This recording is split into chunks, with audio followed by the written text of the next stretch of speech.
Well, let's review slope-intercept form. So when we say slope-intercept form, that means y equals mx plus b. So y and x are the variables, and the number that's multiplied by x, that m, is what we're calling the slope, which is the rate of change. And for us, we probably need to remember it's rise over run. And then b is the y-intercept. But when we write a y-intercept, we want to think of it as a point. So whatever that number b is, it's the point 0, comma b. So that's what we mean by slope-intercept form. So let's use that to write the equation of each line.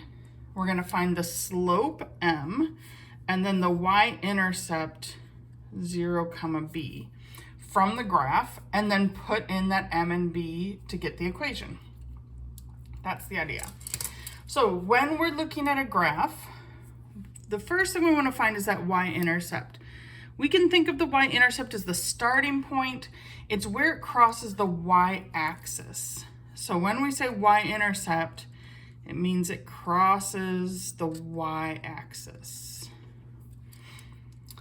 So in this case, for the first graph, the y-intercept is the point 0, comma 2. Now slope, we need to do rise over run. So what I would do is follow along, start at that starting point, that y-intercept, and just follow the line until the next spot it really crosses through the grid lines. And my grid lines are a little weak, but I think I see it cross here.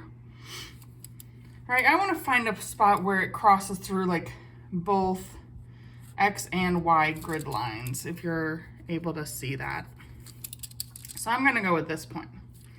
So from here to here, what I'm seeing is down 2 and then over 5. So down 2 over 5 means the slope is negative 2 over 5. So the down, as we move left to right, is what makes it negative. So now that we have the m and the b, we can put it together in y equals mx plus b. So the equation of this line is y equals, and then the slope is negative 2/5 times x, and then plus 2, because the y-intercept gives us that plus b. So hopefully that's making sense. So that's how we can look at a graph and know its equation. That's really,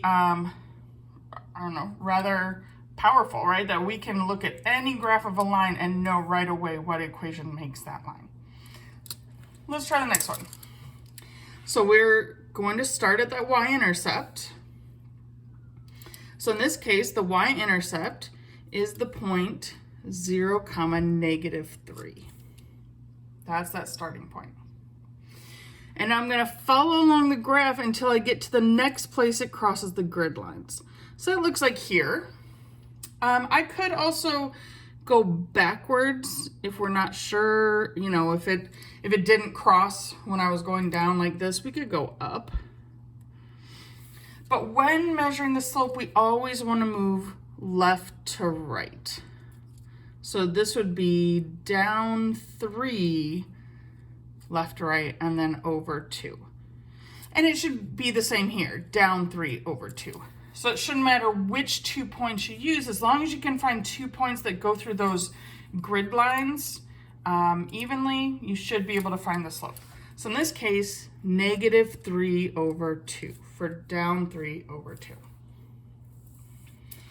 All right, well, now that we have the slope and the y-intercept, we can put it together in y equals mx plus b. So y equals the slope, negative 3/2, times x, and this time the b is negative, so it's just minus 3. So that's the equation of this line. Well, let's go the other direction. In the next example, they're giving us the equation and we're supposed to graph it. So that's the nice thing about knowing the slope-intercept equation is now we can identify that number that's multiplied by x is the slope. So here slope is 3. And then the b is the number that doesn't have the x multiplied by it. So b equals 1 means the y-intercept is the point 0, 1. So that's our starting point, is 0, 1. And then slope being 3 means up 3 over 1. Because 3 is like 3 over 1. Yeah, it's if the slope isn't already a fraction, we always make it just go over 1. And by over, we're always moving left to right. So let's do that. So from our starting point, from the b, or the y-intercept, I'm going to move up 1, 2, 3 over 1. And I might want to do another point, up 1, 2, 3 over 1. When drawing lines, we always want to use a straight edge, even if it's just the side of a notebook or piece of cardboard or something. And we always want to draw our lines to extend to the ends of the axes on either side. Right? We don't want to just draw it like up here. It should extend all the way down there, even if we didn't draw points. Nice. All right, well, let's try this last one. Make sure we got it, but this hopefully doesn't feel too bad. The slope is that number in front of x multiplied by x. So m is negative 2/3, which means we're going to go down 2. That does not look like a W. So down 2, and then over 3, left to right. And the b is 6 plus 6, not b. So that means the y-intercept is the point 0, 6. So that's our starting point, is 0, 6. And then the slope is that I go down 2 units and over 1, 2, 3. And then we can do another one, down 2 over 1, 2, 3. So that's the slope of negative 2/3. And then we get our straight edge and extend a line to the ends of the axes.